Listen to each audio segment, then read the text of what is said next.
Good morning friends and welcome to the pre-market session. We are waking up to negative cues from the global markets, and the center of attention clearly is the Eurozone and the Spain in particular, and we have seen that the borrowing cost as well as the kind of sentiment which is there across the Eurozone is having its effect on even US markets and some of the emerging markets, and the risk of trade which is playing out for quite a while is intensifying, as we are seeing that the euro has actually gone down to as low as 1.23, and which is what is reflected in the way the crude prices have been behaving. They were down about 3%, and most of the currencies across the emerging market space are exhibiting the same.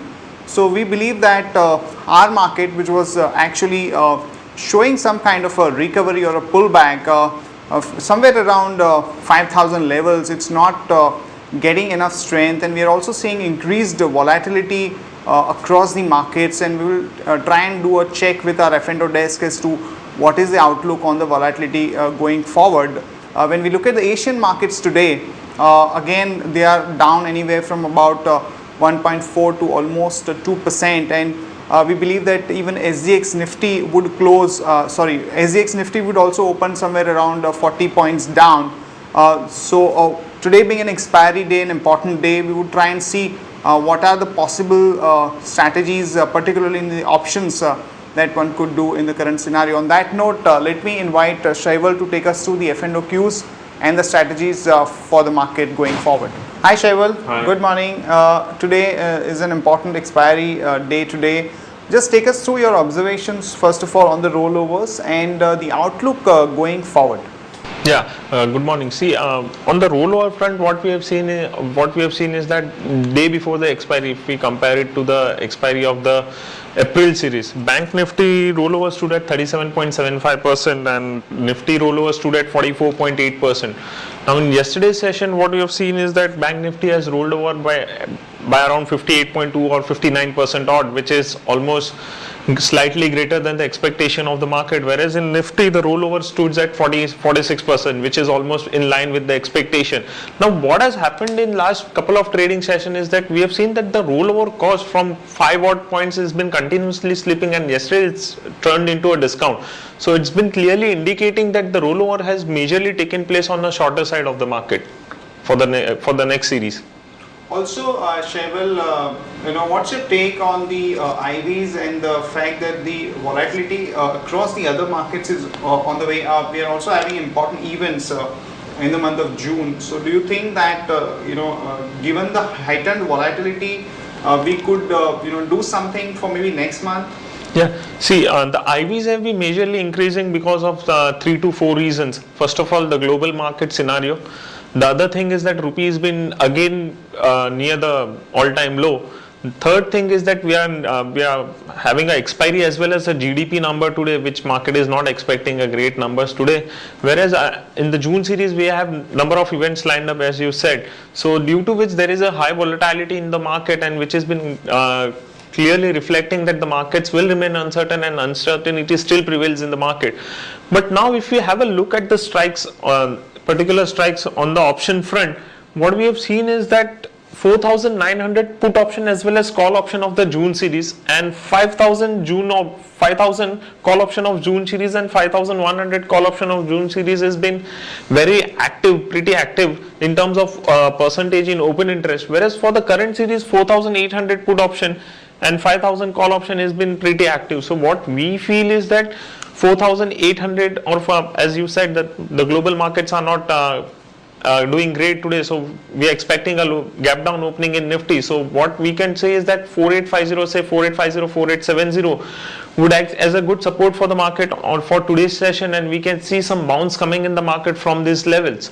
So 4,800 and 5,000 is what we feel would be the broader range for the market in next expiry too. Right, Shaival. And also, given the fact that we have the expiry today, do we have any specific ideas or strategies that one could look at for doing today? Yeah, we have identified 3 stocks from derivative perspective which one can play for intraday basis. First one is Bharti Airtel, which is looking positive with support of 297 rupees. Next is JSW Steel, which looks positive with support of 607 rupees 30 paisa.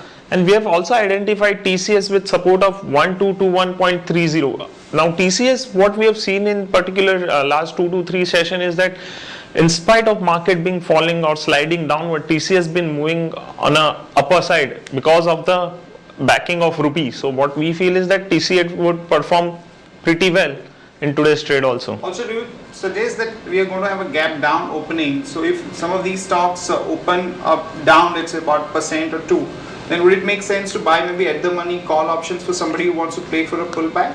Yeah, if somebody wants to play a pullback, one can try at the money options for the stocks which we have recommended. But he'll have to exit quickly if there's a pullback. If there's a pullback, yes, he has to exit quickly, because what we feel is that the expiry would conclude somewhere between somewhere near 4,900 mark. It would be plus or minus 20-30 points.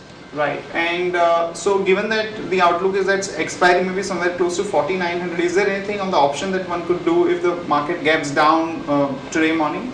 If market gaps down, if market is likely to open gap down today, so what one can do is one can buy 4,900 call option to trade on intraday basis to take opportunity of the pullback which we are expecting in the market. Right, Trevor, thanks a lot for that update.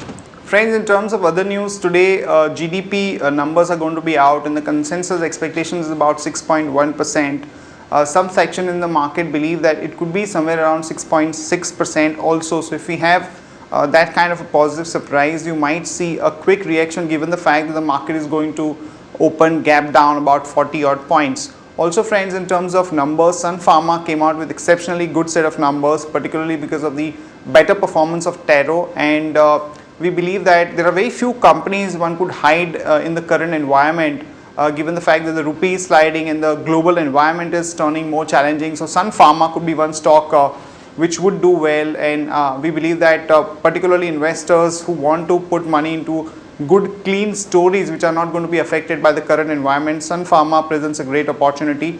Also friends, some of the companies under our coverage like Provogue came out with numbers were not really up to the mark, and in the current environment the risk appetite is not enough for one to really go for a high beta and where the quality is not good. So we don't think that one should get excited by any such stories in the current scenario. No major cues as such. We would focus on the current expiry, and if we have any other interesting ideas we'll suggest to you. That's it from all of us. See you tomorrow at the same time.